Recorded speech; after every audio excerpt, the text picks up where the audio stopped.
Hey everyone, welcome to Princess of Gay. I'm your host Connie, and today we are here with One Piece, episodes 1058 to 1060. And you may have been wondering where these episodes have been for the past few weeks, and why we're doing another multi-parter just by extension, by default. One Piece is at this weird point for me, where I'm very much excited and enjoying the arc, but it is starting to drag for me. It is starting to just drag on and start feeling a little monotonous. And like very little's actually happening. And I know that's, and every time I watch the episodes, I know that's not true and everything. That it doesn't feel like it's dragging on. I think it's because I know that the manga's already in the next arc and the final saga and everything. So it's like I have this almost kind of innate like desire to get to that. But because the anime is still in Wano, it's causing me to just want to move onward to the next arc. Which sucks, but I do want to see how Wano ends still. And I'm still very invested in this arc. It's still my favorite arc. So it's just this kind of weird position where I'm excited for new episodes, but I also have this weird desire to just move on. Because of that, I've been putting them off and choosing to get to everything else instead.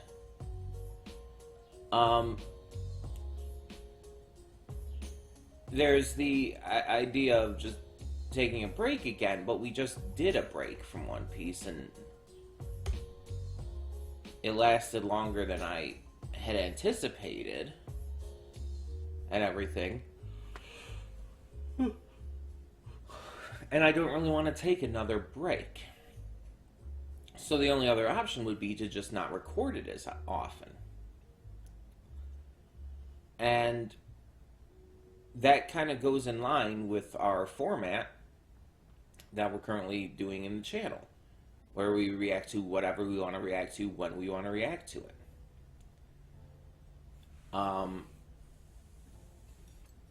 So One Piece I've just ended up doing kind of in these batches lately. We did the last set of episodes in a batch, I think also of 3, and now we're doing these 3 in a batch. And I don't know what's going to continue to happen from here one way or the other. I don't know if we're going to continue to do batches for now, or if we're going to go back to weekly. I feel like it partially depends on how good these episodes are for me. I feel like that's going to help determine my thoughts. Excuse me. And determine whether, or like how quickly I want to get to more and everything. So we're just gonna have to play it by ear. I apologize to everyone who has been waiting for more episodes. But yeah, it's like this has been a really weird position for me as well. It's something that I really didn't anticipate, you could say. But yeah, I'm excited, nonetheless, to get to more of this. Because, like I said, I'm still enjoying this. I'm still very hype over this series and this arc.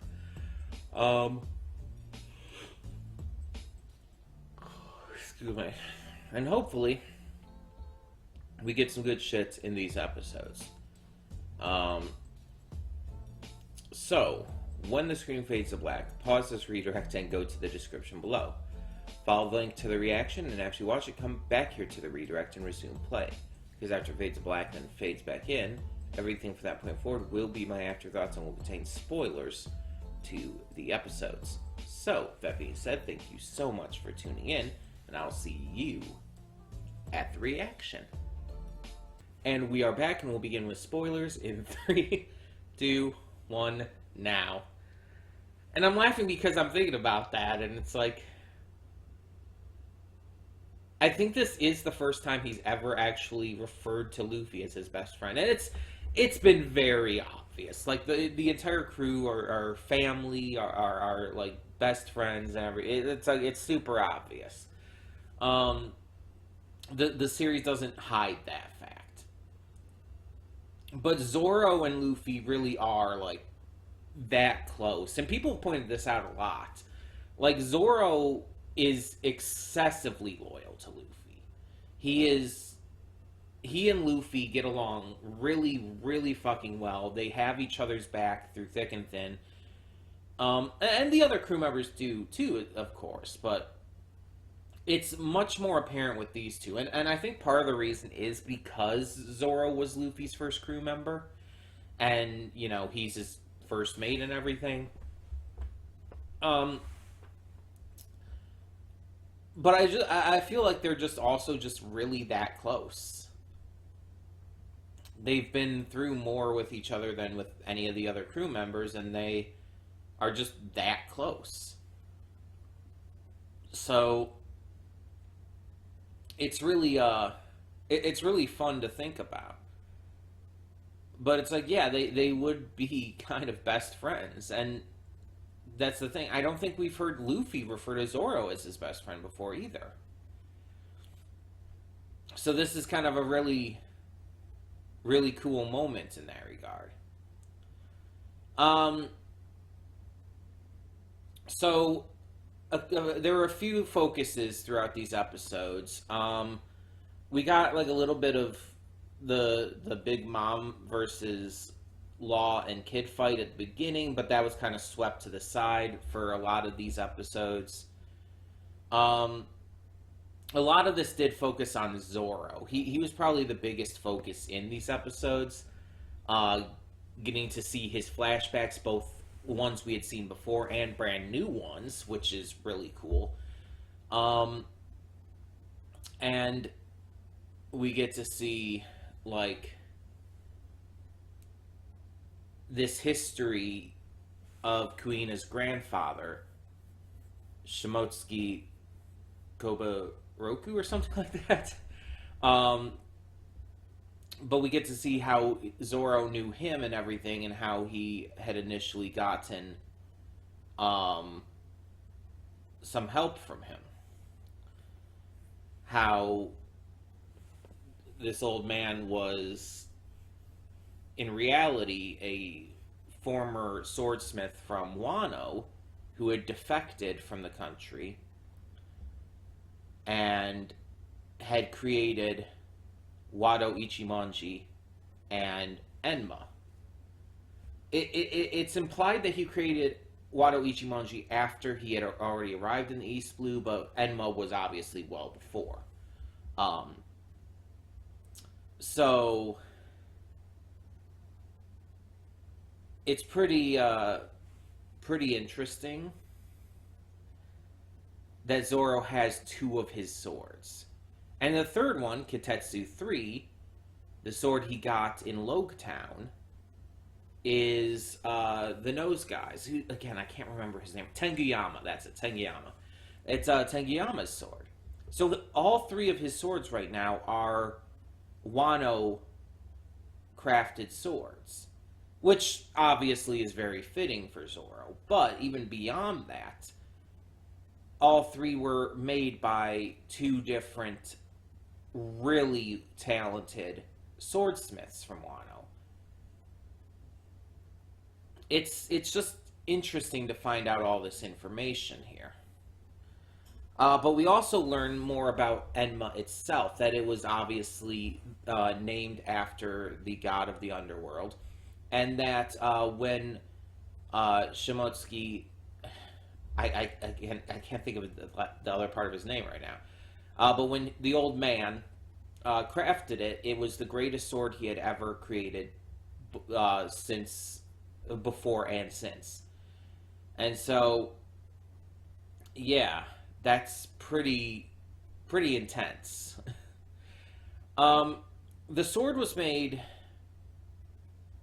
half a century ago, so that's 50 years, right? So the sword was definitely existed pre Odin. Odin was not the first person to probably use it. Maybe he was the first person to master it, but yeah. And that they might have talked about that before, and I might have forgotten. It's possible. Again, certain small details, it's just like I'm going to either miss or forget after time.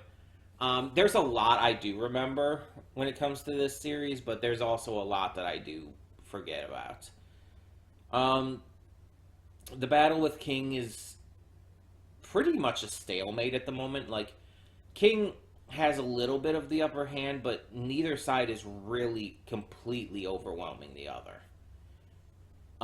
Zoro is still fighting. He's still like not not stopping or anything. It's just like King has the advantage, but it's not a huge advantage at the moment.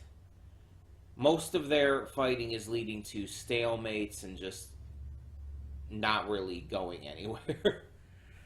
um, but if it keeps up, it's clear that King would take that advantage and make it bigger and run with it a lot more. It's clear that Zoro would eventually lose if he doesn't, get a handle on Enma, which he's starting to do. Also, we've had another hint that Zoro has the color of the Supreme King. Um, it doesn't like directly state it like for 100%, like, oh, Zoro has the color of the Supreme King now. No, but it's pretty much guaranteed. It's like we've seen it before, now we're seeing it again. Like even King brings it up. It's like, are you trying to become a king too? And it's like we know what he's talking about there. Like, he's not referring to his name. But yeah, I'm definitely interested to see how Zoro starts to master Enma here, or at least, get to that starting point. That will definitely turn the tides of the fight. We see some other fights happening, but there's only a couple other notable things that happen within these. Other stuff is just like minor stuff, like Momo is still struggling to turn around Onigashima and all. It's like nothing really changes there except the fact that he realizes he can grab Kaido's clouds and maybe turn them around. That's really all to talk about there. But the other big things are the entire stuff happening with Apu, Drake, Yamato, and CP0 eventually, but Nami and Robin as well. Apu is chasing after Yamato, trying to get him to join him. Drake is chasing after Apu. Then the giant, the number comes in to try and help Yamato. And then Robin and Brook fall onto the giant. CP0, who is chasing Robin and Brook, come in. And it's just in this entire thing. And then we see Drake and Apu end up having a fight with CP0. And it seems pretty... It seems like another fight that's pretty even. Like, CP0 starts off really strong, but Drake and Apu manage to overpower them a bit. Not completely, but just a little bit. At least they're distracting them enough. Because I don't think CP0 is necessarily using their full power against Apu and Drake. But they're definitely still going at them. And it's, yeah. I guess we'll just have to see where that goes and everything. But we also have Orochi dealing with realizing that Komurasaki, or Hiyori, is there. And he thinks he's dreaming or dead or something, and I hope she kills him. I really do. Uh, we didn't see any of Luffy versus Kaido in these episodes. That wasn't in here at all. Um, and we didn't really see much of anything else either. It was mostly just the stuff that's already been mentioned. We saw a little bit of Sanji versus Queen, but again, didn't really focus on it much. Um, these episodes definitely focused a lot on Zoro and the entire stuff with CP0 and everyone else there. Plus, obviously, Orochi and Komurasaki had some good moments to have the focus. So yeah. As for the future of this, I don't know at this point what we're going to continue doing. Because the thing is, I do actually enjoy reacting to these in bunches. I do actually enjoy doing these multi-episode reactions like this. I actually think it works really well for this series. But at the same time, I don't know. I do want to just continue watching, and it's like it just leaves me in this confused, unclear state of what I want to do. I think we're just going to continue to play it by ear. I think we're just going to continue to play it by ear and take it as it goes. And if we end up reacting to it if we end up, like, for example, reacting to the next episode next week, then we do. Obviously, in 2 weeks, we're going to be taking that week off, but of everything, but still. If we end up waiting and doing multiple episodes again, then we end up waiting.